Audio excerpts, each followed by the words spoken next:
Fala pessoal, tudo bem? Sejam bem-vindos ao podcast Voz Terapia. Esse podcast que ele é meu, ele é seu, ele é nosso. Então você está convidado a participar de mais um episódio onde nós vamos falar sobre neuropsicologia, falando sobre saúde mental, bem-estar, sobre QI. Se você tem um QI alto ou baixo, vai saber. Vamos descobrir hoje. E se você tem interesse, né, e tem gostado disso, te convido a deixar o seu like, compartilhar, comentar com o máximo de pessoas possível. E assim, aproveite, ouça, escute, assista, fique à vontade para isso. A minha convidada tá nervosa, né? Uhum. Calma, respira, vamos fazer a respiração diafragmática, entendeu? Vamos ficar de boa. Mas enquanto você respira, porque você vai desmaiar aqui, pelo amor de Deus, né? Pelo amor de Deus. Não vai fazer eu chamar você vai chamar o SAMU aqui hoje. Me diga quem você é, de onde você veio, quem é a Erika Dunder. E já te perguntar, de onde veio o Dunder? Eu sempre fiquei curioso. Desde que eu te conheci, eu fiquei, Dunder? Nossa, que nome diferente. Dunder é diferente, né? Tem gente que fala Dunder, tem gente que fala Dunder. Qual que é o certo? Eu não sei. Boa. É bom que a pessoa não fica mal, não fica chateada que falou errado. Me chama do que achar ficar mais confortável. Certo. Mas é um sobrenome romeno. Romeno, legal. Fui pra Romênia, sabia? Sério? Fui. Olha, nunca fui. Não? Meu pai, meus avós, pais do meu pai, vieram de navio. Sim. De lá da Romênia. Eles vieram crianças, eles Sim. tinham, sei lá, 5, 6 anos e vieram de lá e... É um país bem bonito. É. Lindo. Assim, meu pai, eu acho que já foi pra lá. Sim, é bem bonito, é bem tranquilo. Assim, nós fomos, nossa, é bem legal. A gente foi por quê? Porque nós temos um amigo que ele é missionário e ele foi fazer um projeto lá. E ele tá lá até hoje. Que legal. Aí foi, mano, vamos pra Europa, mas também vamos na Romênia, né? Que nosso amigo tá lá. Aí fomos lá, 12 dias nessa instituição na Romênia. E assim, país adorável, pessoas simpáticas. Outras nem tanto, mas pessoas simpáticas. E, eles assim, são meio secos, né? Sim, eles são bem fechadões, assim, sabe? O pessoal do leste ali é meio mais fechadão. Mas, assim, as outras são muito simpáticas. As que eu conheci, pelo menos a maioria, era mais simpática do que não, entendeu? Mas eu então acho que eu não é romeno? É romeno. Nossa, que legal, bacana. Aí seus pais, tanto o pai do seu pai. Isso. Seus avós. Meus avós, isso. Pais do meu pai. Tanto a sua avó quanto o seu avô vieram de lá. Sim. Que interessante. Vieram juntos, então? Vieram juntos, eram crianças, e aí eu acho que, não sei se tinha uma fica comunidade, ali, né? Fica todo mundo junto, quando vem de lá, né? Naquela época, não sei como que era, acho que eles ficaram numa cidade só, e aí foi crescendo todo mundo Deve junto. ficar tudo por ali, né? Como se fosse uma aldeia, como se fosse uma galera. Acho que sim. Porque na Romênia tem muito cigano, sabia? Ah, sim, meu pai já comentou sobre isso. Sim, Verdade. tem muito cigano lá. Eles moram muito eles chamam de gypsies, né? Mas gypsies é uma forma pejorativa de falar cigano. Eles não gostam. Se fala gypsies, eles se ofendem. Tem que tomar cuidado. Olha, tá vendo? Vim até aqui pra saber. Saber que gypsy não pode falar. Minha origem. Verdade. Mas que legal. E aí, me conta então. Além de ter descendência romena, surpresa pra mim, muito interessante. Me conta também por que você escolheu psicologia. Porque assim, eu sei que quando vem algum psicólogo aqui, eu pergunto, faço questão. Porque alguns vão falar, é porque eu gosto de ouvir, é outro que eu senti no coração, isso e aquilo e tal. Qual que é o seu motivo? Pode ser esse que eu falei também, mas quero saber o seu. De ter escolhido psicologia, sei lá, o bicho te mordeu, você viu muitas coisas acontecendo, queria mudar o mundo, o que foi que aconteceu? Não tanto assim. Eu sempre fui de ouvir muito as pessoas, de conversar, de ter paciência para escutar. Mas não foi exatamente isso que me moveu a ser psicóloga. Certo. Né? Então, quando eu tinha lá meus 14, 15 anos, eu trabalhava num escritório, então a gente conversava muito, tinha só mulheres. Então, eu sempre era aquela que escutava, que ouvia, que dava conselho, né? Com 14 anos, dá conselho, né? Então, eu tinha uma paciência maior, eu percebia. Mas não foi isso que me motivou. O que me motivou é que depois de um tempo eu trabalhava numa empresa e eu fazia administração de empresas. Eu fiz 2 anos. Sério? Eu tava no segundo ano, sim. Tava no segundo ano e eu entrei como estagiária nessa empresa e depois eu fui efetivada. E aí tinha aquelas palestras da CIPA. Sim. E uma vez eu ouvi uma palestra sobre depressão. lá. E eu achei muito legal, e a pessoa que deu a palestra era psicóloga. Eu tinha, assim, uma ideia, eu fazia já terapia nessa época, Sim. e acho que eu tinha uns 19 anos, mais ou menos. E eu tinha uma ideia do que era psicólogo, né? Mas aí eu falava, psicólogo acho que não ganha muito dinheiro, não. E aí? É verdade. Hoje sendo psicóloga é verdade aquela ideia? Não é verdade, mas também não é assim, eu acho que depende, né? Você também pode me falar isso, né? Posso perguntar isso pra você também. Depende. Mas, Não é o mar de rosas, mas também não é o pior dos mundos. sim, Pronto. não, então, pronto. Temos aqui uma casa, olha que bonito, um podcast. escritório, um podcast aqui. Não estamos mal, pronto. Não. Perfeito. Ótimo. Mas assim, eu tinha a ideia de que psicólogo só trabalhava com clínica. Então, quando Sim. eu vi a psicóloga dando palestra sobre depressão numa empresa, eu falei, psicólogo pode fazer várias coisas, né? Eu não tinha essa ideia. E aí eu falei, eu acho que eu vou parar de fazer administração e ir pra psicologia. E aí eu parei total, coragem, eu nem tranquei, eu comecei do zero de novo. Nossa, então, foi a coragem, porque no meio do caminho, né, você parou. Tem gente que às vezes não tem essa coragem toda. Eu tava no segundo ano, né? Poxa. E eu já era efetivada nessa empresa, então... E aí eu acabei largando tudo lá, e saí de lá e fui começar tudo do zero. Loucura, hein? Pra muitos, loucura naquela época. Pra você, não. Sim. Não, Você foi mordida pelo bichinho na psicologia. Sim. Foi mordida. Sim, aí era suado, né? Já fiz vários estágios. Na época não tinha muitos estágios na área mesmo clínica, então eu trabalhava em agência de empregos, eu trabalhei como... como é que fala quando você... Recrutador? Isso, recrutamento e seleção, eu não gostava, detestava, que não tem nada a ver. É porque a psicologia é assim, né? Ou você vai pra clínica, assim, o mundo que nos apresentam é esse. Ou você vai pra clínica ou você vai pra RH. É o mundo que nos Sim. apresentam, né? Aí você fica naquela. Onde ganha dinheiro? Na RH, na empresa, porque você ganha dinheiro. Porque a clínica é aquela ideia que o pessoal traz de, é incerto, às vezes você vai trabalhar como autônomo, tal, etc. O pessoal traz esse estigma pra nós, né? Aí você fica naquela. Mas... E era o estágio que dava mais dinheiro, né? Como eu precisava pagar a faculdade... E era um dinheiro maior que eu recebia, aí eu falei, então... o estagiário vai onde ganha mais. Vai. Lógico. Então... Eu fazia isso também. Pagou 100 reais a mais, eu tava indo. Era pagar a faculdade, tinha que fazer. Você pagava condução, etc. Exato, exatamente. Mas aí, então, você ficou com o RS, depois ficou na agência de emprego e você odiava isso. Odiava.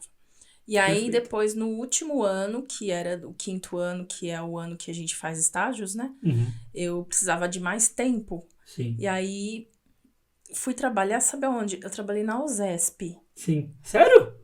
Nossa! Sim, eu trabalhei, só que na parte de administrativa. Não ouvia um somzinho, não? Ouvia. Tá. Não entendia nada, mas ouvia, né? Sim. Eu trabalhava na sala do coro, então eu era junto com os coralistas. Nossa. Era lindo, né?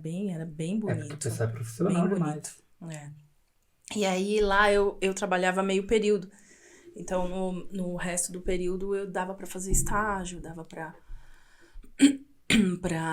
trabalhar em outros lugares, estudar, fazer outros cursos. Sim. Então, aí foi indo. Aí eu fui me jogando. Eu sou muito assim, eu vou me jogando. Depois eu penso. Às vezes dá certo, às vezes não dá. Assim, eu penso no seguinte, nessa sua atitude. Se a gente não faz isso, a gente fica muito receoso e não faz nada. Sim. Né? Eu até trago às vezes para alguns pacientes e falo, poxa, você fica na dúvida pensando, às vezes a ideia é você tentar fazer, porque mesmo que dê errado, pode ser que dê muito certo. Pode ser que você, sei lá, consiga algo... Às vezes no começo só e depois dá certo, né? Exatamente. Então, às vezes é se colocar no poder de experiência. Por quê? Pode dar errado? Pode. Você aprende também com isso. O erro não é necessariamente o fim do mundo. Poxa, errei, eu volto 2 casinhas aqui, arrumo o negócio e vou de novo. Tudo bem, né? Mas, perfeito, você fez isso. Você dá a cara a tapa e consegue as coisas. Dá errado? Sim. Se der errado, beleza. Eu vou lá e arrumo e vejo o que é melhor pra mim. Sim, né? verdade. Perfeito. E como foi a neuropsicologia? Como foi que você falou assim, poxa, me formei em psicologia e tal, sou psicóloga, O que fez você querer ir para neuropsicologia? Poxa, acho interessante isso, acho que isso aqui vai me instigar. O que foi que te levou a pensar nisso? Eu sempre fui de estudar, Sim. né? Eu gosto. Então, nunca parei. Então, eu ia estudando e fazendo cursos de extensão. Só que chegou uma hora que eu falei, então, eu queria fazer uma coisa mais específica e uma pós.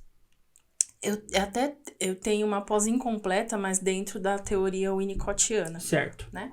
Então, mas ela é incompleta porque a escola fechou. E aí... Como assim?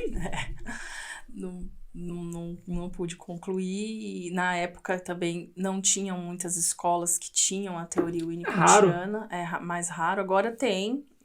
Agora tem mais porque deu boom, né? E eu pretendo um dia fazer. Boa. Né, após ir na teoria.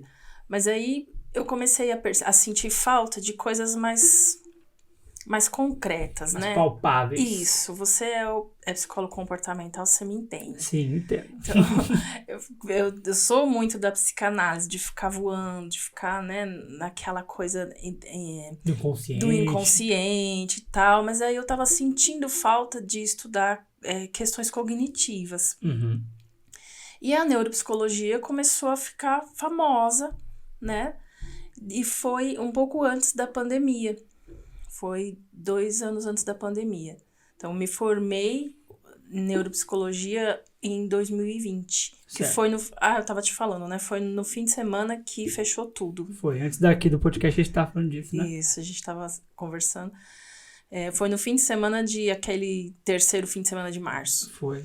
Que aí eu me formei e tinha vários planos, a sala já tinha paciente embicado, vamos fazer, não existia já terapia online, mas não era tão... Não era tão disseminada, não era tão conhecida, Exato. A gente até falou agora lá fora. Tinha que ter autorização do CRP, disso, daquilo, sei aquilo outro, e nunca foi uma coisa que eu gostasse de fazer, atender online. Então, quando veio... A pandemia fechou tudo e aí os meus pacientes embicados para fazer avaliação neuropsicológica eu tive que cortar. Que triste. Mas assim, eu usei muito, foi muito engraçado isso. Eu criei jogos com a minha filha. Sim. Eu não falei, eu tenho uma filha de 7 anos. Sim. E através dela, principalmente depois da neuropsicologia, eu aprendi muita coisa. Você aplicou tudo nela, né? Apliquei tudo nela. A menina, coitada, tava em casa sem fazer nada, a mãe também. Acabou de se formar em neuropsicologia. Vem cá, menina, vamos aqui, ó, jogar tudo em você. Foi isso mesmo, eu apliquei tudo nela. Eu fiz um curso de jogos, para criar jogos. Bacana. E aí, filha, vem aqui. Ó, mamãe tá pensando numa coisa aqui, vamos ver se vai dar certo. E aí eu ia pôr na mão no chão, e pôr a mão na parede, e a mão assim, pra entender a questão da cognição com a questão cerebral e tal. E aí foi bem legal. Então, eu fiz também uma coisa tão legal pra minha sobrinha. Minha afilhada, ela tem 5 agora, ela vai fazer 6. Mas na época ela tinha 4.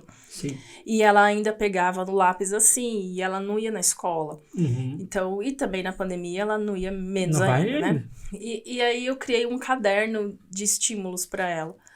E aí foi através da aprendizagem que eu tive na neuropsicologia. E eu amei fazer isso. Então, para ensiná-la a ter coordenação motora fina, para ensinar questões de emoções também, para ela saber quando tá feliz, quando tá triste, o que a gente faz quando tá com raiva. Então, foi uma mistureba ali que eu fiz entre cognição e comportamento, sabe? Bacana, que legal. E aí isso foi me motivando mais. Então, não trabalhei, mas fiquei colhendo dados internos. A sua filha foi a cobaia. Você já agradeceu ela já? As duas? Já pagou os lanches para as duas já? Até hoje. Ela troca os brinquedos dela. Ela fala, mãe, eu acho que eu não quero mais esse brinquedo aqui. Você pode levar pro seu consultório. Graças a Deus, eu adoro. Não compro nada. É isso que eu ia falar. A psicóloga que tem filho, ele tem uma sala, já tem um lado lúdico pronto já. Né? Já. Acabou. Ela me deu uma casa Malibu da Barbie pra eu levar. Olha que bondosa ela. Perfeito. Sim. Muito bom. E a sua filha, ela entende o que é psicologia já? Entende. E o que ela Ela acha? fala psicólogo. Psicólogo? Psicólogo. Que ela Ela acha fala disso? que é a doutora da cabeça, Uhum. né? Que é a doutora dos Ai, que sentimentos. bonitinha. E ela fala dos sentimentos dela, ela fala que ela tá sentindo, ela fala quando ela tá com raiva. Ah, filha. Ela é treinada já. Treinada já, tá pronta. Pronta. Agora, assim, eu vou te fazer essa pergunta porque muitas pessoas que eu conheço têm essa dúvida, né? Quando a gente fala de psicologia e neuropsicologia, qual a diferença de uma para outra? Qual a diferença de um neuropsicólogo da neuropsicologia para a psicologia? Porque psicologia não tem um neuro na frente, né? Então, essa é a diferença primeira. Mas quais são as outras? Ou então, qual é a outra diferença?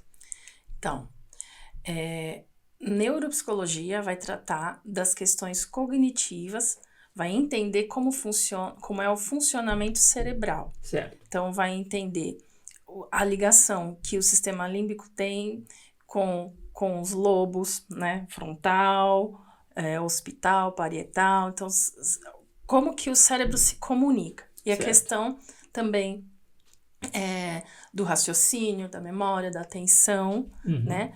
A psicologia trata das emoções. Sim. E dos impactos das emoções no comportamento da pessoa. Sim. Então, são coisas diferentes, né? Qualquer pessoa pode ser um neuropsicólogo? Infelizmente, sim. Infelizmente. Isso que eu te perguntar, porque tem dessas também, né? Tem a galera que faz umas especializações XYZ lá, não tem necessariamente a psicologia como formação e é neuropsicólogo. Então pode? Infelizmente. Eu falo infelizmente, não sei se eu podia falar aqui em público, mas como eu tenho que defender a minha praia, nossa, né? Sim, eu penso igual, sabe por quê? Eu vejo muita galera que se forma lá em psicanálise, só psicanálise, ou então a pessoa que se forma em neuropsicologia. Eu tenho um caso até pra te contar aqui. Agora que você falou, eu lembrei, né? Uma mãe de um paciente meu, o filho dela passava comigo, na verdade, e a filha dela estava passando por uma avaliação neuropsicológica. Aí ela chega em mim e fala assim: Davi, terminei a avaliação neuropsicológica, só que ela tá pedindo, o governo tá pedindo o CRP e a moça não tem. Eu falei: eu falei, como é que é? Ela não tem CRP, moça? Então, Aí eu falei, então, moça, eu vou falar o nome dela. Eu falei, moça, seguinte, não estou desmerecendo, invalidando a avaliação que essa profissional fez, mas em termos formais, para o convênio, para meu Deus, você perdeu? Um neurologista, para um sim. neuropediatra, isso não vale quase nada. No sentido formal da coisa. Então, olha o problema aí, né? Mesmo porque o que acontece? Os testes que a gente aplica na avaliação neuropsicológica são restritos a psicólogo. psicologia. Então, só quem pode usar aqueles testes são psicólogos. Uhum. Então, como que a pessoa vai fazer uma avaliação neuropsicológica com uma pessoa que não é psicóloga? Exato. Este neuropsicólogo vai usar outros instrumentos que não são restritos a psicólogo. E se usar, e ainda assim, vamos supor que ele burla lá e ainda usa os testes, ela não tem a capacidade suficiente para isso. Por quê? Na minha época da graduação, por exemplo, eu tive acho que uns 2, 3 anos de aula de teste cognitivo. Isso. Eu fui até monitor, sabia? Ah, que Fui legal. monitor, porque eu gostava. Uhum. Tanto por isso que um dos motivos de chamar foi por isso, porque eu gosto dessa área. E assim, era muito difícil de entender. Tanto que Sim, tinha monitoria. Muito. Por quê? Porque tinha aula da professora e, Davi, você vai ajudar a galera lá. Por quê? Porque era muito difícil. É que o pessoal talvez não tenha acesso a tantos testes assim, mas é um manual enorme que você tem que ler e reler e entender. E tem que fazer curso do teste. Curso do teste, do QATI, do VAIS, do VISC. Loucura. Aí o pessoal vai lá e... vou fazer isso aqui, ponto final. Eu entendo você. O meu posicionamento é igual. Que bom. E outra... Vou já entrando, eu sei que você vai perguntar, mas já vou me adiantando. Sim, fica à vontade. O que é uma avaliação neuropsicológica? Sim, ótimo. Né? Então, a avaliação neuropsicológica. A pessoa, ela vai procurar um neuropsicólogo para fazer a avaliação de quê? Então, vamos... para várias idades. Então, certo. Desde bebê, às vezes bebezinhos não tão bebês, né? Mas acima de 8 meses, 6 meses, para identificar algumas questões. Sim, eu não tenho essa experiência, né? A minha experiência é acima de 2 anos. Sim. Né? E Então, nem vou entrar nisso. Tá. Mas quando se procura. Quando que o pessoal procura para um atendimento tão novo assim, tão com 2 anos, por exemplo, quais são, sei lá, as queixas que o pessoal vem e traz? Às Nesse vezes a caso? questão, muito dessa idade vem por questão do espectro autista, né? Ah, sim, sim. Isso é verdade. Então, do TEA, né? E aí a criança, ela não olha nos olhos, ela fica vendo o ventilador voando assim, né? Ela é esquisita, uma criança que não brinca com as outras, Interage. não interage em casa. Então, eu acho ela um pouco diferente, eu percebo que ela é diferente das outras crianças, então é, vamos tentar, né? Então, são testes específicos, né, para cada idade. Uhum. E aí, o que envolve a avaliação neuropsicológica? Ela tem a observação, Uhum. né, que é por isso que eu acho difícil ser neuropsicólogo sem ser psicólogo. Porque dentro da psicologia, a gente aprende a observar uma criança, a gente aprende as fases de desenvolvimento de uma criança, a gente tem uma série de instrumentos de estudos que a gente faz para entender da onde vem, né, todo o comportamento, toda a ação de uma criança. Você falando de observação, eu tive uma matéria só de observação. Sim, Nossa, também. era chato pra caramba, mas aí eu entendo a importância. Aí, vou fazer só um parênteses rapidinho. Não, Nessa, lógico. nessa matéria de observação, o professor levou a gente para um pátio da faculdade. Ó, quero que vocês observem a cantina. Aí cada um observou, anotou tudo mais. Chegou lá, cada um falou, vi a mesa, a cadeira e tal. Ela começou a trazer os detalhes. Tipo, trouxe tudo, ó. Tinha isso, o relógio estava em X ponteiro, X ponteiro.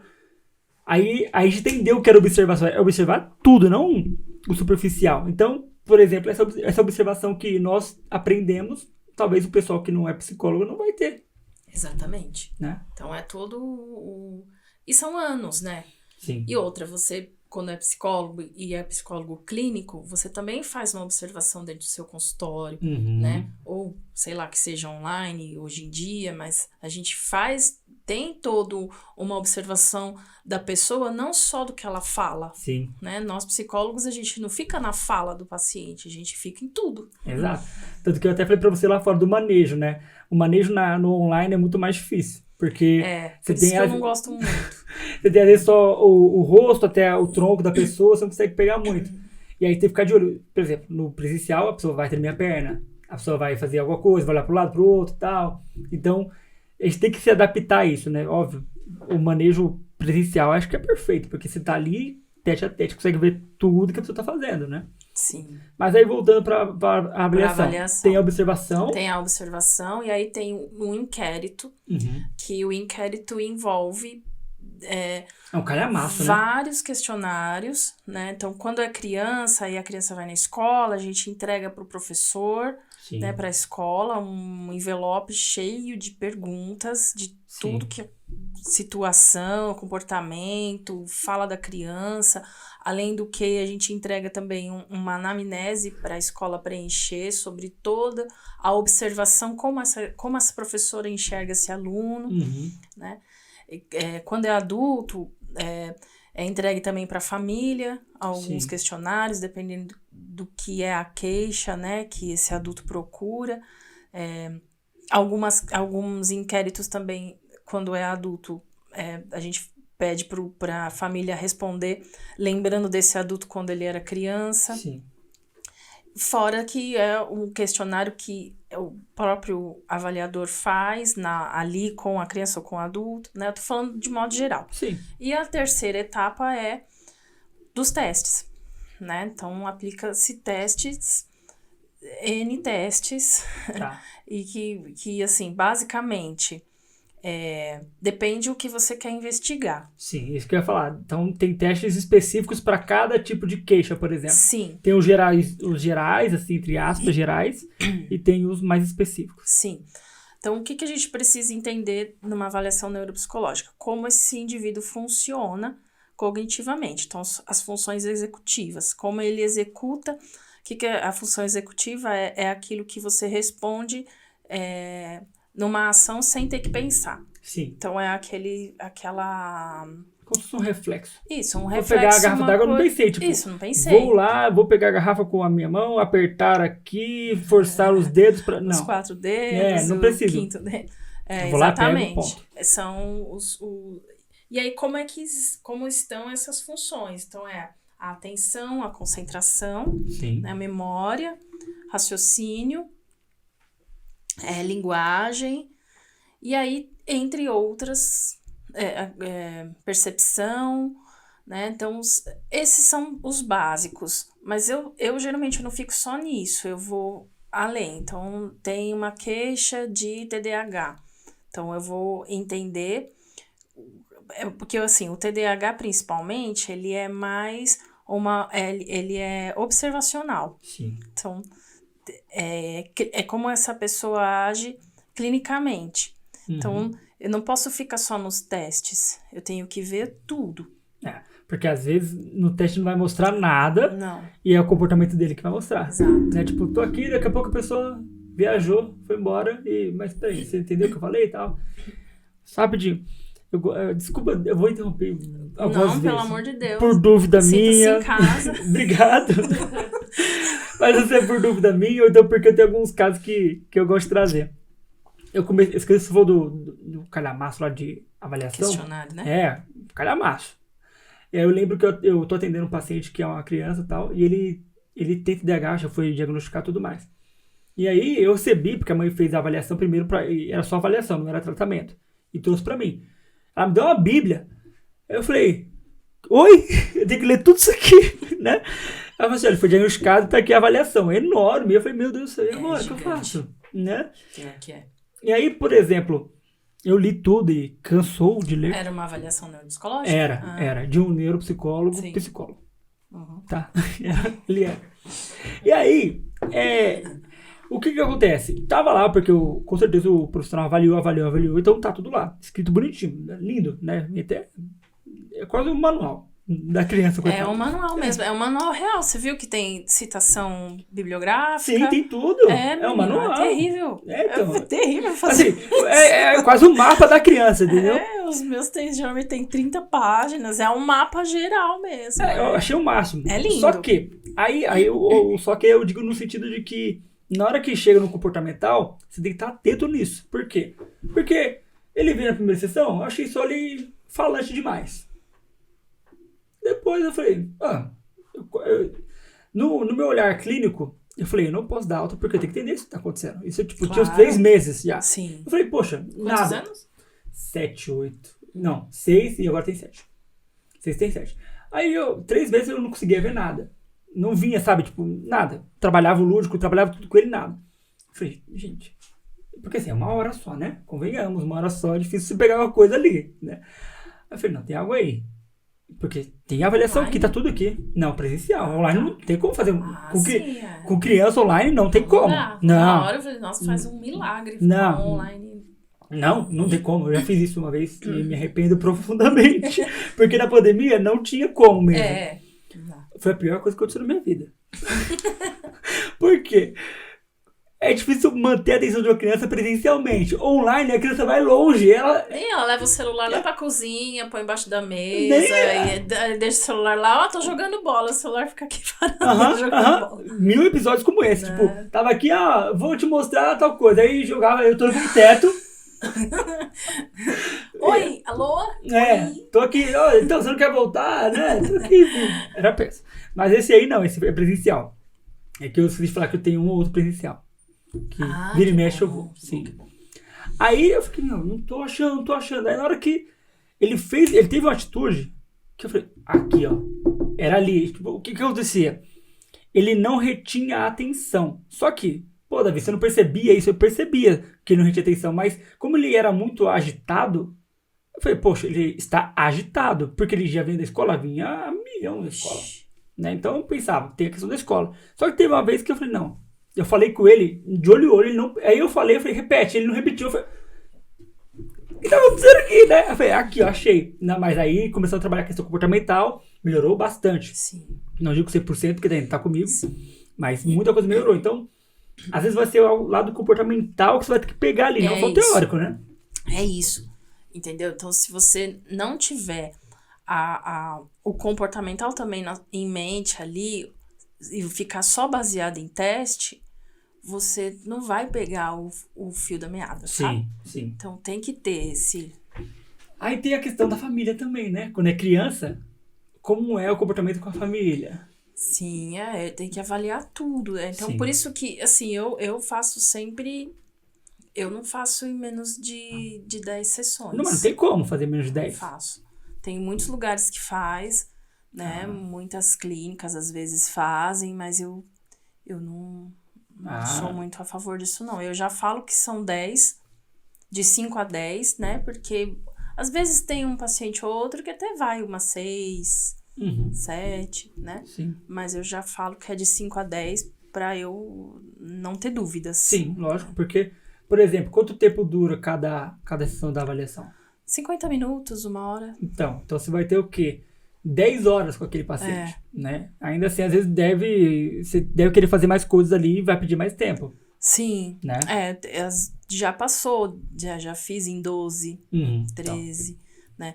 Eu atendi um caso recente que foi muito legal. Conte. Foi Você pode contar? Posso. Então, tá bom. Foi uma adulta, né? Eu acho que 35 anos aproximadamente. E ela veio por indicação do psiquiatra dela, com queixa de altas habilidades, superdotação. Né? E aí, quando ela, comigo ali, né, percebi que ela era falante, inteligente, bem... Desenvolta, né? Bem, e a gente foi indo, né, apliquei testes de... aplica-se também testes de personalidade. É importante. Que é importante, né? Por isso que eu não sei como que dá pra fazer... não vou falar isso toda hora, né? Tá bom. É porque irrita, eu sei. Angustia, irrita. Irrita demais. Gente, se você souber, você que é neuropsicólogo por ser, se soubesse o quanto que isso irrita a gente, você não faz ideia. Talvez você, sabendo do tema aqui, é um neuropsicólogo, faz a psicologia. Você já se interessou tanto pela neuropsicologia? Né? Faz a psicologia, é massa. É tão legal, vai te ajudar. Vai ser melhor ainda. E faz com que a gente fique quieto e não reclame disso. Exato. Continue, vamos lá. Vamos ficar cada um no seu quadrado. Sim. Então, e aí ela veio com essa queixa, só que eu notei também que tinha um agito. Sim. Né? E tinha um agito. Ela procurou o psiquiatra por questões de ansiedade. E o psiquiatra disse, você não é ansiosa, você tem superdotação, toma. Né? Vai fazer uma avaliação neuropsicológica, vai ler livro, vai, né? Enfim, né? Só que ela tem também uma questão de epilepsia. Miocônica, acho que é. Que é uma epilepsia que dá geralmente na adolescência. Certo. Né? As crises. E aí, é um caso bem interessante o dela, eu adorei ter feito. Né? Depois a gente ficou muito próxima até, que ela é muito legal, né? A gente ainda tem contato. E depois eu fiquei com a pulga atrás da orelha se ela não tinha TDAH, né? Porque tava muito... E aí então, assim, que eu quero dizer que a pessoa vem com uma queixa e o neuropsicólogo não pode ficar paralisado naquela queixa específica somente. Você vai dar atenção para aquilo, mas tem que estar com o radar ligado para tudo. Tem que estar. Né? Você tem que pensar em outras possibilidades que talvez pode ser. Então, eu fui trazendo isso, né? Entendendo da questão de TDAH. Será que ela não tem? Daí vai questionários 1000, observação 1000 e testes 1000. E ela fez teste de tantos testes. Ela fez muito teste. Né? Mas foi muito legal. E aí, o que aconteceu no final? Uma questão importante que até muita gente não sabe, né? Quando você está fazendo uma avaliação, principalmente para TDAH, existe uma questão que dentro do nosso sistema nervoso, na verdade, é o final da cóclea com a comunicação do cérebro, né? Processamento auditivo central. Certo. Então, existe o TPAC, que é o transtorno do processamento auditivo central. Geralmente, é muito parecido com os sintomas de TDAH. tem agitação, né? Tem correria e fala alto, Hiperatividade, né? tal. Hiperatividade. E o que que é? O processamento auditivo central, ele é a comunicação que existe no som que você recebe. Então, eu falo uma palavra para você, você vai interpretar lá dentro, né? A interpretação do som com a comunicação cerebral. Certo. E depois você vai devolver, né? E aí, às vezes, tem o transtorno do processamento auditivo central, que a pessoa não ouve exatamente o que você falou. Não quer dizer com surdez. Não tem a ver com surdez. Tem a ver com decodificação, sabe? Certo. Ela não interpreta direito Tipo, aquilo. se eu falei A, ela entende B. E não Sim, é e aí ela fala C. E ela fala C. Entendi. Né? Só que não é tão simples assim.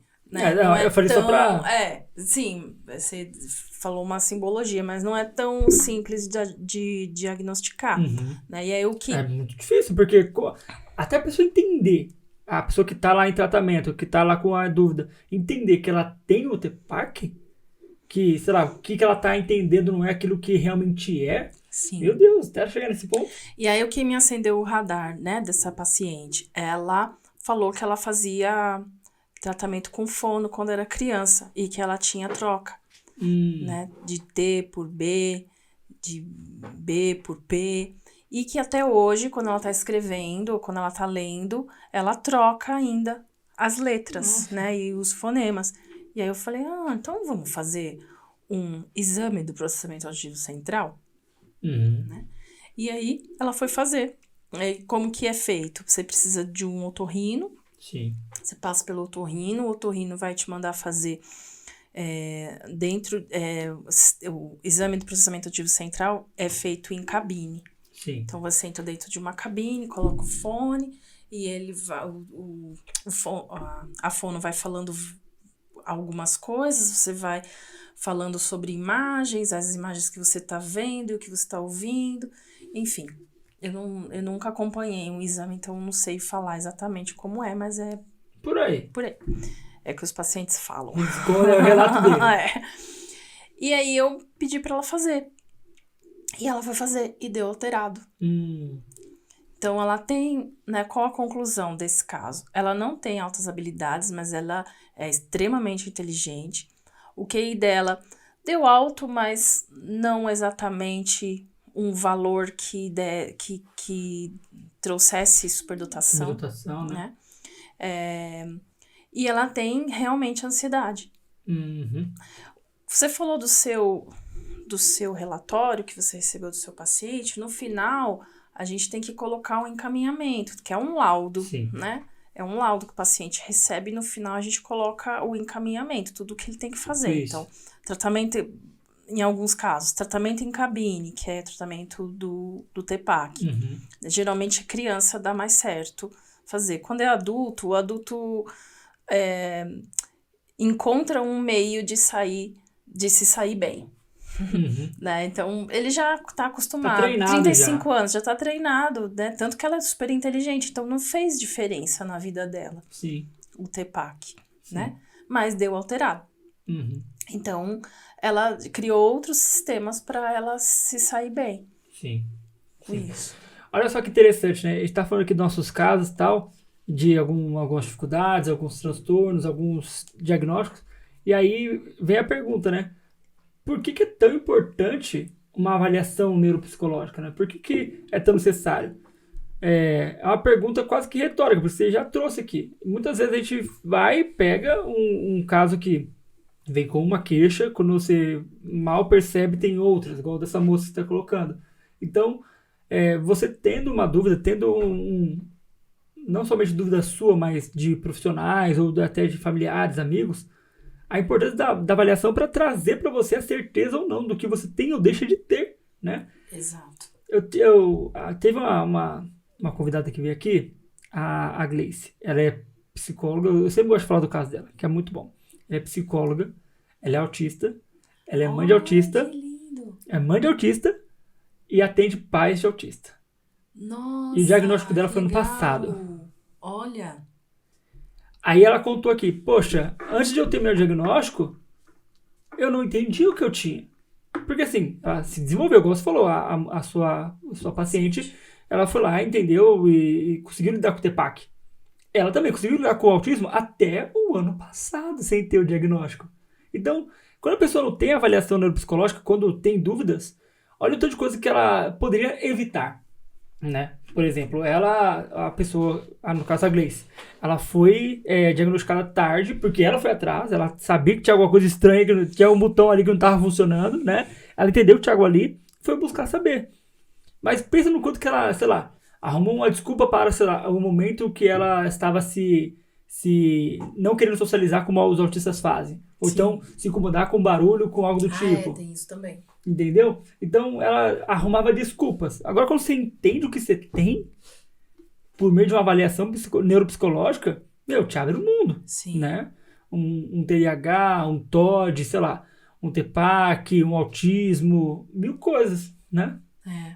Ou uma questão também de falta de atenção. Às vezes a pessoa não tem um TDAH, mas ela tem uma falta de concentração, né? E às vezes com a avaliação neuropsicológica e o encaminhamento que a gente coloca no final, dá o direcionamento até para o psicólogo futuro dela fazer a reabilitação. Sim. Né? Trabalhar os pontos que ele precisa trabalhar, aonde que ele precisa concentrar o trabalho dele para esse paciente, né? Sim, que aí fica até mais fácil, né? Por exemplo, vê a avaliação, vê o manual do paciente, vê o manual. É o manual exatamente do paciente, parece um mapa. Um raio-x, uma tomografia, parece, né? Exato. Fica lindo. Mas bonito. Eu acho que é esse o ponto, sabe por quê? Tá louca. Não, mas sabe por quê? Isso mostra seu entusiasmo pela área, mas o que acontece? Igual você falou, raio-x, tomografia, isso, aquilo. Diversas áreas da saúde tem isso. Ah, estou com algum problema no pulmão. Faz o raio-x, vamos ver o que tem. Estou com alguma questão, sei lá, na cabeça, lá, algum nódulo, algo do tipo. Faz lá a sonografia, a ressonância, descobre o que tem. Ponto. Na psicologia fica muito aberto. É tudo muito subjetivo, como a gente gosta de falar, os psicólogos. Subjetivo, não sabemos o que é. Agora, quando nós colocamos a neuropsicologia e as avaliações num jogo, você tem um raio-x, entre aspas, tem uma ressonância, entre aspas, tem tudo aquilo que você poderia ter. E aí, não fica tão solto. Não fica solto, né? Dá pra você entender. Então, respondendo a pergunta que eu não fiz e que é retórica pra nós, essa é a importância da avaliação neuropsicológica, né? É interessante, porque, igual falou, vem o manual. Ó, isso aqui, lógico que aquilo lá não vai definir sua vida, mas vai te ajudar a entender alguns pontos, junto com um profissional psicólogo, que vai te ajudar ali a nortear, né? Eu tenho um paciente também que a mãe me procurou quando ele estava com 6 anos. Sim. E aí ela dizia, né? Eu acabei de falar um negócio pra ele e ele vira as costas, ele não lembra mais o que eu falei. Eu peço pra ele, olha, vai até ali, leva essa garrafa aqui lá, sobe as escadas, leva essa garrafa, coloca em cima da mesa, do lado direito. Sim. Aí ele pega a garrafa e trava. Deixa aqui. Não faz mais nada. Sim. Né? E entre outras coisas. E aí o pai não estava com muita paciência na questão da escola, né? Para ensinar, sentar com ele para fazer lição. E realmente tinha um atraso, né? Além. Tudo bem, a gente estava também na questão da pandemia, que teve um atraso para todas as crianças, Houve né? mesmo. Mas no caso dele, realmente estava, né? E ainda, mesmo assim, ainda ficou nebuloso o diagnóstico dele. Por quê? Porque deu alterado o PAC, né? Deu. Porém, na idade que ele tá, ainda não dá pra gente diagnosticar. É depois dos 8, 9 anos. Sim. Que já tá mais desenvolvido, né? Todo o sistema, né? Cerebral, então veio dali, né? Então é melhor fazer de 8 anos para cima. Certo. Né? E também a questão de dislexia. Então, no caso dele, ficou meio nebuloso. E aí, o que eu fiz? Eu ofereci que eu fizesse a reabilitação dele. Então, depois da avaliação, eu acompanho ele, né, até hoje. E ele vai toda semana e a gente faz... assim, é como se fosse um tratamento, mas é com jogos, é com letras, e ele aprendeu a ler, Sim. né? E ele tá super desenvolvido agora, né? Ele ainda faz trocas, né? Ele fala cato, em vez de falar gato, né? Ele ainda... E aí, quando ele vai colocar o gato, ele põe o C, né? C de cato. Sim, né? sim. Então, mas assim, a gente está trabalhando bastante, né, com ele. Os pais também super dentro do tratamento e ele faz outros reforços também. Então, tá bem legal o caso dele. Então, tem essas coisas, né? Então, dá pra fazer também a reabilitação dentro da neuropsicologia. Sim, perfeito. Então, uma das formas também é a reabilitação. Não somente que a gente está falando aqui de avaliação, mas tem o fato de que não é só a avaliação, né? Tem a reabilitação. Exato. Que também é possível. Não necessariamente você vai, sei lá, fazer a avaliação e indicar para outro profissional fazer a reabilitação. Vocês mesmos podem fazer isso. Isso. Né? Então tem esse ponto também, avaliação e reabilitação. Isso. Perfeito. Isso. É bom colocar, porque às vezes o pessoal não sabe. Né? Não é... A minha experiência maior é a avaliação, sim. né? Eu peguei o caso dele por conta, né, de ter ficado com essa coisa meio nebulosa e também porque ele já estava acostumado comigo e eu ofereci para a mãe, ela aceitou e ele faz fono, então vai... E eu converso com a fono, eu converso com a mãe, eu converso com a escola e a gente vai se ajeitando ali para o tratamento dele. Sim, já tem todo o acesso, né? Porque uma das dificuldades que nós temos quando você vai atender uma criança é que eu vou ter acesso à fono, eu vou ter acesso a, sei lá, a TO, a dependendo do caso, vou ter acesso ao psiquiatra. Mal e mal nós temos acesso ao psiquiatra do nosso paciente adulto, né? A gente pede, eu falo para os meus pacientes, o que ele falou para você? Eu contei, porque se eu for mandar uma mensagem para o psiquiatra, ele não vai responder. Eles respondem com o CID. Eles são diretos, F89. Né? Isso. Só. É isso, ou aí, se for muito bonzinho, a gente passa o medicamentoso que ele indicou.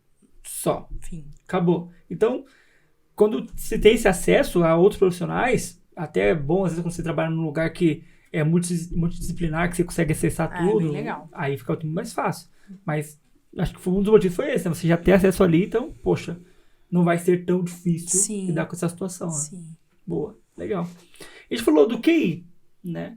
Da moça tal, que teve QI. Como é que é feito o teste de QI? Isso mostra que eu sou super mega inteligente? Não? Isso quer dizer alguma coisa? Não, só quer dizer um número. Você já quebrou a minha fantasia aqui? Total. Você falou, será que você tem o QI alto? Será que tem o QI baixo? Quando você deu a sua entrada. Que triste. Então explique, vai. Não, é porque assim, não é só... É simplesmente um teste longo, Sim. né? Que eu não quero... Tem tipos, né? Para cada idade, tipos de teste. Não quero citar os testes ou falar tal, porque tem para várias idades. Não necessariamente porque deu um QI alto, é claro que se deu um QI muito alto, então vamos colocar... Você errou. Vou fazer de novo. Deu muito alto, peraí. Nossa, tudo isso? Não, vamos lá, acho que eu errei, eu li a página errada. A tabela errada, foi a tabela errada. Volta. Errei. Ele tem 9 anos, não, tô vendo para 8. Não, então, não é só o teste de QI que vai dizer, são os outros também, né? A gente precisa... os testes, eles precisam se conversar entre si. Então, Sim. O teste de QI conversa com o de atenção, conversa com o de memória, conversa com o visoconstrução, enfim, linguagem, né? Então, uma pessoa que tem a superdotação, altas habilidades, não é só isso que vai dizer. É principalmente o comportamento também. Então, com quantos anos a pessoa aprendeu a ler? Quais são as habilidades que ela tem fora a escola? Então, é uma pessoa que ela consegue aprender, ela aprendeu um instrumento sozinha. E ela tá aprendendo o segundo instrumento sozinha. E ela tá aprendendo o terceiro instrumento. E ela tá fazendo artes. E ela tá, né? Então, é todo um contexto a gente tem que avaliar. Nunca é uma coisa só, Sim. né? Uma pessoa pode ter o QI alto e ela não ser superdotada. É só um QI alto. Só um QI alto. Só. Você falou das áreas, tá? Da linguagem, eu vou lembrar todas, mas Memória, atenção, construção. todas elas têm que estar caminhando juntas. Isso. Então não adianta eu simplesmente ter, sei lá, o coeficiente de inteligência lá em cima e de linguagem lá embaixo, o de... Fala mais um aí pra mim. A memória. Da memória lá embaixo, ou então médio, não. Tem que estar minimamente equilibrado. Eles têm que conversar, né? Às vezes tem uma questão aqui, outra ali, de repente a pessoa tem o QI alto, mas a memória não é muito boa. Vamos entender o que é isso, né? Não é por isso que ela não vai ser ou vai ser, entende? É todo um olhar, assim, minucioso para tudo. Até porque depois de ter feito a avaliação, de ter feito lá todos as análises, vem um resumo, né? No final tem lá. É uma conclusão. É uma conclusão, mas desculpa. Que é um resumo. Que é um resumo de tudo, né? Uma conclusão de como tal, como funciona, parará, pororó. E ali, dependendo de quem vai usar aquele relatório, ele vai entender como vai funcionar para cada coisa, né? Falando disso, eu lembrei das épocas de relatório de teste. Parece uma monografia, né? É enorme, meu Deus do céu. Eu ficava bravo não com isso, de gastar dinheiro na Xerox, que não tinha dinheiro. Era isso aqui, ó. Estudante, né? Nossa, eu ficava bravo de escrever. Aí era tranquilo, é só pegar a tabela, bater ali e tal. O problema era o quê? Era imprimir 17 folhas. Entendeu? Pois é. 17 folhas. E eu ia só ver meus dinheirinhos indo embora, assim, eu ia embora. Mas é verdade. Você se tornou um psicólogo bem sucedido hoje em dia e ganha um dinheirão. Olha só, você está desejando esse prêmio. Obrigado. Eu aceito. Mas então, eu até perdi o fio da meada, onde estava? Meu Deus. QI? Do QI, sim. Então, não necessariamente o QI alto quer dizer que a pessoa é gênia. Não é. É um mito, então, acreditar nisso. De que, eu tenho QI alto. Não é só isso. Né? Não Até é só porque isso. É interessante, né? Às vezes o cara é tão inteligente, mas ele não tem inteligência emocional, né? Isso. É uma pessoa que não consegue socializar, uma pessoa que não consegue ter relações amigáveis ou sadias, né? Sim. Apesar, assim, né, que a pessoa que é superdotada, a superdotação, ela não é um prêmio que a pessoa ganhou. É que é colocado assim, né? Então, mas é uma síndrome, né? Então, é uma síndrome assim como o TDAH. Sim. Então, é uma criança.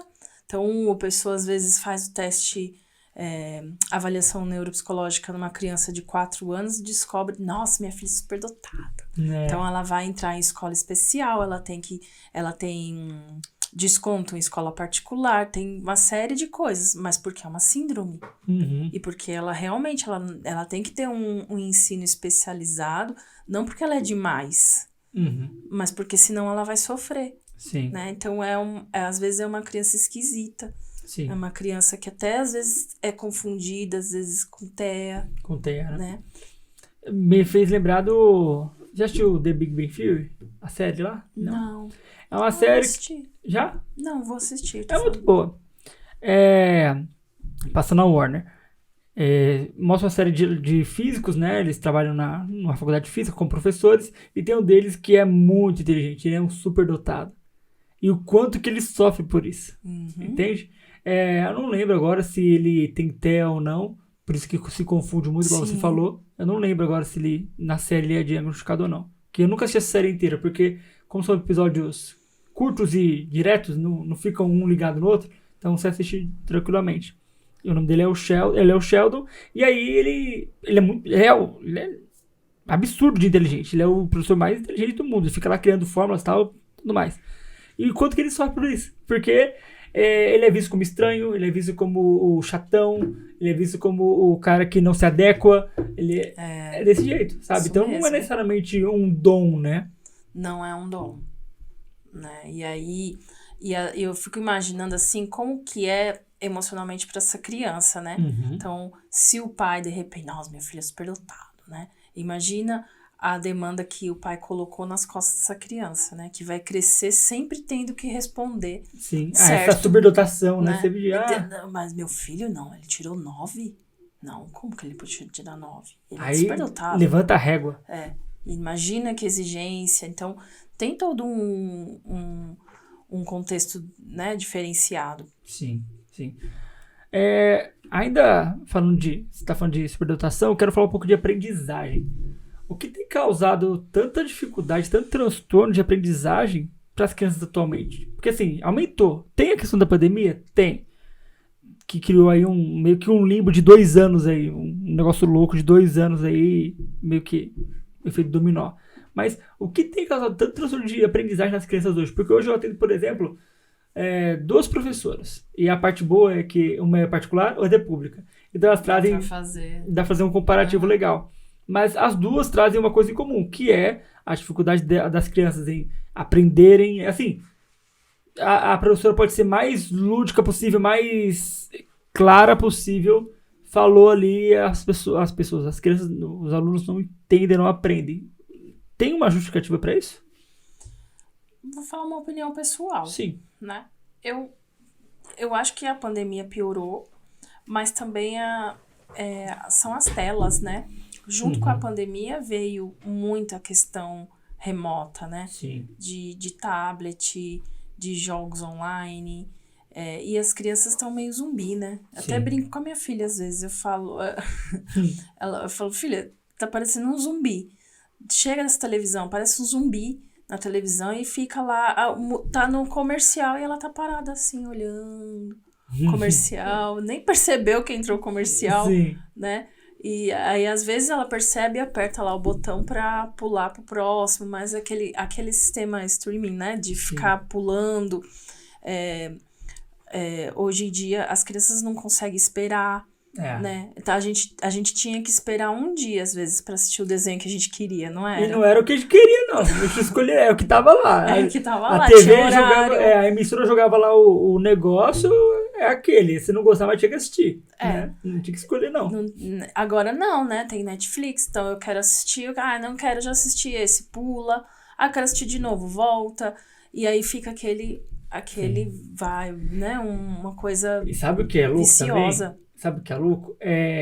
Hoje, as crianças nem precisam escrever. As crianças que não são alfabetizadas. Alexia. É isso. Pega o botãozinho aqui do coisa. A minha filha bate mó papo com a Alexia. Pois é. Uma criança que é filha de um casal amigo nosso, ele pega lá, sabe nem falar direito. Pega o negócio. Eu fico, que bonitinho, né? Que palhaçada. Os pais acham bonitinho. Que bonitinho. E vai lá e coloca. Olha só. Assim, nem sabe falar direito. Porque ele fala, nem eu entendo. E a Alex entende. E coloca lá pra ele. Né? Tipo... A minha filha às vezes briga. Ela gosta de um casal youtuber que chama Gabriel e Shirley. Certo. Só que ela não sabe falar Shirley. Ela fala Schiller. E aí ela fala, Alexa, coloque Gabriel e Schiller. Aí a Alexa responde, não estamos identificando esse canal. Alexia, você é burra? Fica brava. Burro é um animal. Aí já dá a resposta pra ela. Já dá a resposta do animal. E aí essa é a geração, né? Sim. Então eu acho que vai criando uma falta de concentração, uma falta de atenção. Sim. Né? Então não é. Aí vai criando uma falta de memória, aí, obviamente, vai vir um transtorno de aprendizagem. Perfeito. Vai acontecer uma aprendizagem atrasada. Né? Sim. Sabe o que é interessante? Que você deu a sua opinião pessoal. Só que em outros podcasts já também trouxe algumas perguntas como essa e a resposta é a mesma. É a mesma, o consumo de telas excessivo, a não possibilidade de prestar atenção no aqui e agora, no hoje, sem ser a tela. É a mesma coisa, o pessoal responde a mesma coisa. Porque tá. E assim, o que me surpreende é porque, se tá todo mundo falando, é porque tá acontecendo, gente. Tá na hora de fazer uma desintoxicação virtual dos seus filhos aí, porque senão o que vai acontecer com eles? Essas duas professoras que eu comentei, elas precisam, poxa, eles pensam que vai ter resposta de imediato. Aí, uma delas é professora de matemática. É toda uma fórmula até chegar no último número. Aí ele quer o quê? 1 mais 1 é 2 e tá, é isso aqui. Não, eles não entendem que tem que, tipo, sei lá, igual equação, Aquela né? equação, né? Que x e y, não sei o que lá, né? Igual, tal. E x, ponto, sei lá, Bhaskara, por exemplo, né? Você tem que fazer todo o negócio até chegar no número. Num número, né? Num número. E eles não querem isso. Tanto que eles fazem o quê? Hoje na internet tem lá as respostas prontas, eles vão na resposta pronta. Só que o professor perde o processo do como chega e não... Aí é que tá, né? Eu acho que isso também é uma questão, acho que geral, não é só as crianças, né? Sim. Ninguém quer passar pelo processo. É verdade. É verdade. E eu falo muito disso. Falo, olha, eu tenho alguns pacientes adolescentes, falam, gente, vamos lá. Você não consegue subir uma escada numa pernada só. Cada degrau vai te ensinar um negócio. Cada passada sua vai te ensinar alguma coisa. Se você tentar subir a escada numa pernada só, você vai cair com certeza. Não tem como. Primeiro que sua perna não alcança, se você alcançar, você não vai ter equilíbrio para ficar lá. Você vai cair. Então, respeita o processo. Vai dar certo, vai dar bom. Só respeita o processo. Que vai chegar lá. Não importa como, mas vai. E já, às vezes acontece a cura ou a resposta já está acontecendo no processo. Dentro do E processo. a pessoa está tão esperando o resultado que não percebe o processo. Exatamente. Porque quer tudo pra já, tudo pra... Deixa eu chegar perto do microfone aqui. Tudo pra já, tudo pra ontem, entendeu?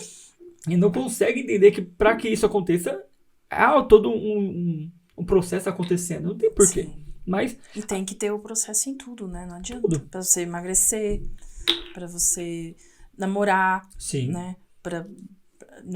Você não conhece a pessoa hoje, você não vai casar com ela. Não. Né? Você precisa conhecer, e conhecer de novo, conhecer E mais, quando- conhecer de novo, E ainda assim não é garantido. mais. E não é garantido, né? Porque tem casos e casos. Por exemplo, que a pessoa, sei lá, namorou por 10 anos, na hora que casa, entra lá Ficou no 6 meses. 6 meses e não aguenta. Entendeu? Por quê? Porque não conhecia o suficiente. Não é garantido isso. Então, há necessidade de processo. Aí você pensa, poxa, tudo é processo? Sim, tem que ser. Então imagina você. Ah, vou namorar. Mas peraí, pra você namorar alguém antes, você tem que conhecer a pessoa, não tem? Ou então, minimamente, ver o rosto da pessoa. Ah, não, aí tem o namoro virtual. Você nem conhece a pessoa, nem sabe quem é e tá lá namorando quando vê uma marmanjo do outro lado, ou sei lá. Você entende? Não tem porquê. Namoro remoto. Namoro remoto, sabe? Então, sim, processo. Mas voltando à questão das telas, é uma realidade. Veio aqui o Rafael Brandes, ele é médico especialista em sono. Ah, eu tava precisando de uma indicação. Olha que legal. Aí, ó, depois eu te passo contato. Sim. Rafael Brandes, gente fina pra caramba. E aí, eu perguntei pra ele, ô Rafael, como é que funciona o negócio ali? Porque assim, os adolescentes, eles têm tido muita dificuldade de aprendizagem. O que tá acontecendo? Ele falou, Davi, é o seguinte, eles ficam o dia inteiro, ou a madrugada toda, jogando videogame. Ele vai acordar de manhã pra ir pra escola, ele não vai acordar. Olha, ele vai acordar, tá? Mas vai zumbizar lá, ele vai estar ali só com o corpo. A alma tá lá em casa, sei lá, tá no jogo ainda. Aí ele não tá aprendendo, tá tendo transtorno de aprendizagem? Não, ele só não tá acordado. Ele só não tá lá. Se ele tiver um ano de sono digna, ele vai estar lá. Mas ele não tá lá por conta disso. Aí, por que ele entrou nesse assunto? Eu entrei nesse assunto com ele. Por quê? Adolescente precisa de dormir, tipo, 10 horas ou mais. Adolescente dorme pra caramba, né? Absurdo. Se deixar. Aí, sabendo disso, o que acontece com os adolescentes hoje? Antes nós dormíamos, não sei você, mas eu, como adolescente, eu dormia demais. Não tinha videogame, não tinha celular, não tinha nada disso. Nem televisão no quarto tinha. Não, é luxo. Não, Opa, isso aí é pra psicólogo rico. Era psicólogo rico. Eu não tenho. Aí, beleza. O que acontecia? O que acontece, na verdade? Eles vão lá, vai assistir TV o tempo inteiro, ou então joga o tempo inteiro, chega na escola, não aprende nada, não desenvolve, não faz. Não é TDAH, às vezes não é TDAH, não é nada disso, não é, sei lá, dislexia, algo tipo, não, é só sono, porque eles precisam dormir. Nós dormimos, eles dormem o quê? 5 horas às vezes, por noite. Gente, 5 horas ninguém dorme direito. E eu aprendi, né, na neuro, não lembro qual aula, de neuro alguma coisa, que talvez esse doutor deve ter falado, mas a gente precisa do sono justamente para o aprendizado. Uhum. Porque se você for estudar à noite antes de dormir e você dormiu, você não consegue aprender, Exato. né? Sim. Mas a sua cabeça tem que estar descansada para aprender no dia seguinte. Uhum. Sim. Por exemplo, realmente, você não vai aprender, estudei agora 10 da noite, aí eu vou dormir 10h30, entrou na minha cabeça. Não. É durante o dia que você aprendeu, o seu cérebro vai guardar lá em algum lugar que eu não sei onde, pra noite isso ser absorvido. Igual academia, atividade física. Você treina na academia e seu músculo ele vai crescer enquanto você dorme. A recuperação muscular é dormindo. Isso, é na recuperação. Na recuperação muscular é no sono. O sono ele vem a recuperação muscular, neurológica, é nesse sentido. Aí o pessoal não dá respeito ao sono. Se eles soubessem que é tão bom dormir, aí depois eles reclamam, vira adulto e reclama que não dorme, entendeu? Aí, ó. Mas essa questão das telas e do sono não estarem dormindo é o que afeta, então, o aprendizado das crianças. Nem sempre vai ser um TDAH, um TEA, algo do tipo. É importante até ter tocado nisso, porque às vezes a pessoa vai fazer avaliação neuro na certeza que tem o diagnóstico de TDAH. Não, ele tem, é claro que ele tem, ele vai ter, e aí no final não dá. Uhum. E aí, não? Como não? Não, mas ele tem. Você tá errada. Como assim? Então, assim, porque precisa justificar aquela desatenção de algum jeito. E, na verdade, o que precisa acontecer é a mudança de comportamento, né? Uhum. Sim, exatamente. Eu acho que é muito fácil para os pais, familiares, designarem Dar um nome, né? Dar um nome para alguma coisa. Tem que ter um diagnóstico. E o nome é só comportamento, ajuste de comportamento. Exato. Que eles às vezes não querem ter. Não vou taxar todos, né? Pelo amor de Deus. Não são todos os pais que são assim. Mas alguns deles preferem até esse imediatismo de deixa eu pegar um diagnóstico, deixa eu pegar aqui um CID para justificar. Que aí dá remédio. Dá remédio e ponto. Tá tudo certo. Em vez de tratar o comportamento. Ai, que agonia.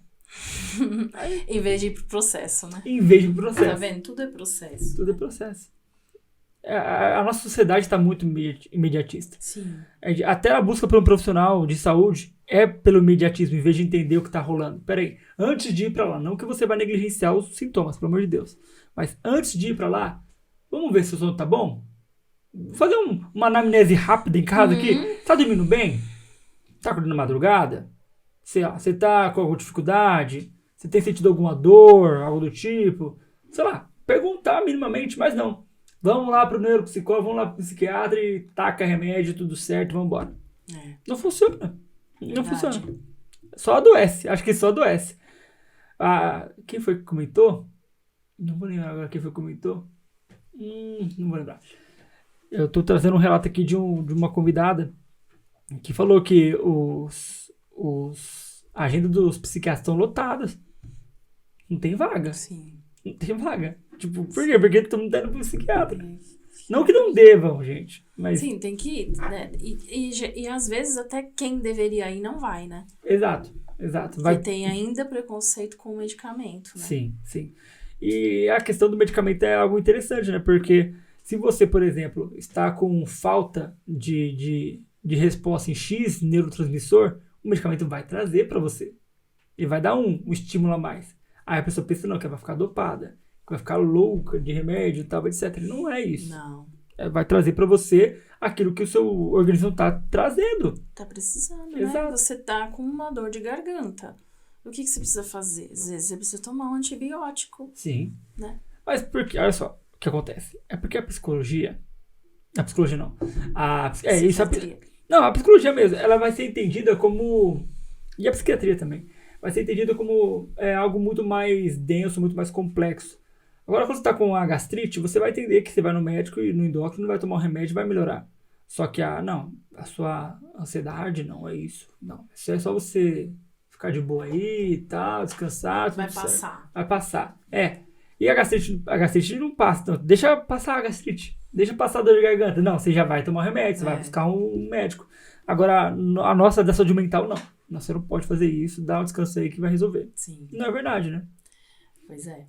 E até mesmo a questão da pessoa não procurar o psiquiatra chega uma hora que o cérebro tem uma inflamação, né? E é onde vem a depressão. A depressão, ela é uma inflamação no cérebro. Sim. E se você não cuida direito, pode desencadear outras doenças, até mesmo questão de demências, questão de Alzheimer. Sabe que você falando dessa forma, com esse termo de inflamação, eu não tinha parado para pensar nisso. Que a depressão nada mais é que uma decorrência, vem decorrente de outras situações não tratadas.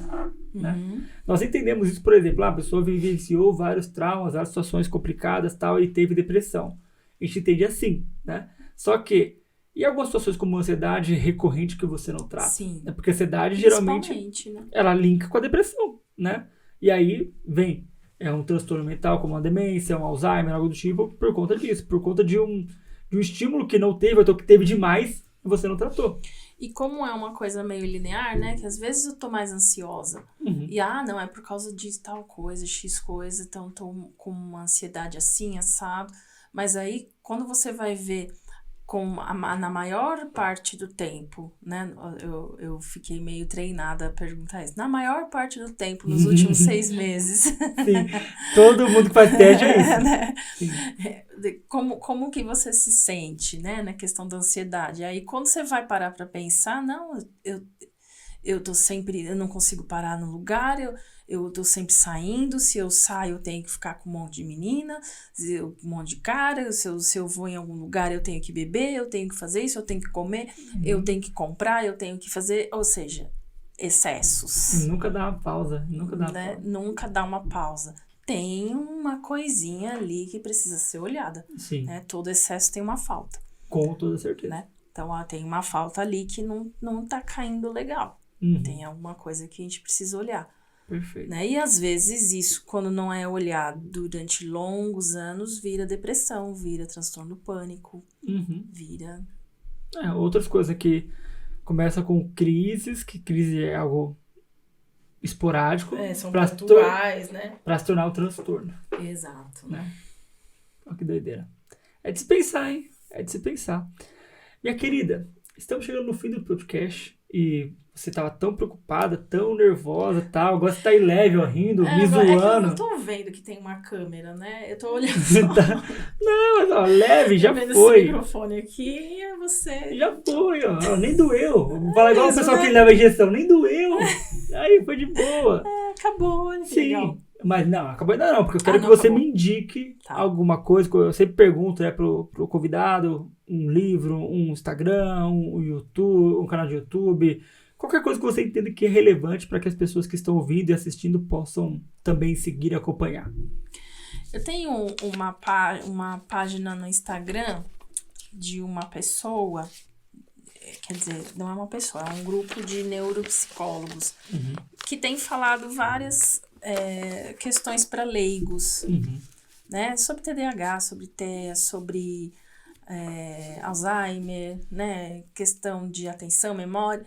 E aí, para quem quer, né, entender um pouco mais, eu tenho a minha página também no Instagram, né? Fala, por favor, mas não é mas na minha tem algumas dicas, né? Mas não são vídeos, são mais dicas por escrito, né? Então, eu vou falar a minha primeiro, depois eu falo desse outro, né? A minha é @psicoericadunder. Perfeito. Dunder, né? Porque senão não confundir, eu vou colocar Dunder e escrever errado. Então, @psicoericadunder. E essa aqui, que fala sobre assuntos de neuropsicologia, chama @conectareneuropsi. Perfeito. @conectareneuropsi. Isso. É um grupo de neuropsicólogos que falam diversos assuntos. Diversos assuntos. Então, bacana. Assim, às vezes, né? Às vezes a pessoa percebeu, a Érica não explicou direito tal coisa. Vai lá que tá explicando. Então. Vai lá no outro. Então, mas assim, tem também os conteúdos que eu posto, né? Sim. Que também tem a ver com neuropsicologia, mas tem muitas outras coisas que eu também gosto de escrever, de postar, que fala bastante sobre inconsciente e tal. Então, como tá aí as dicas. Uma Belo e o Winnicottiana, né? Sim. Pois bem. Adoro Winnicott. Muito bom.